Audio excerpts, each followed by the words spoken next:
nouvelle réception roman et c'est parti. On commence avec le roman Impitoyable Serment dans sa très belle édition reliée, éditée chez De Sexus.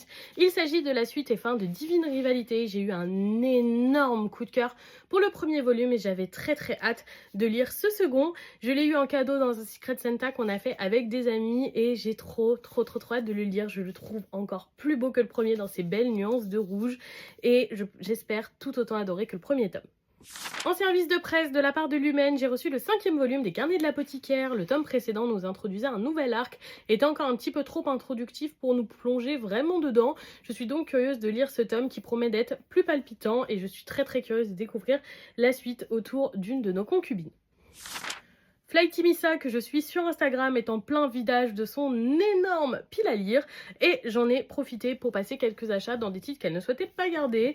Tout d'abord, j'ai pris et édité chez Lumen également De Lune et de Sang et le second volume de Silence et d'Ombre qui me permettra de découvrir ce titre qui me faisait l'œil depuis sa sortie dans son format broché vu qu'il n'en existe pas d'autre.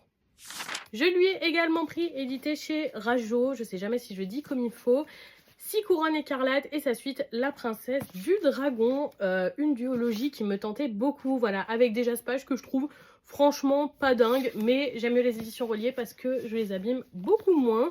J'ai entendu beaucoup de positifs sur ce titre et il me tentait depuis sa sortie, donc ça tombe hyper bien. On passe chez Hugo Stardust avec les 2 volumes de la saga Le Royaume Céleste, donc le premier tome La fille de la déesse de la lune et le second Le cœur du guerrier du soleil. Des très belles couvertures, on est également sur une lecture type lecture asiatique entre guillemets dans un univers asiatique. De même, les jaspages sont pas dingues mais ils ont au moins le mérite d'avoir des belles couleurs vives. C'est vraiment toujours pareil dans un optique d'avoir des éditions reliées que je n'abîme pas trop.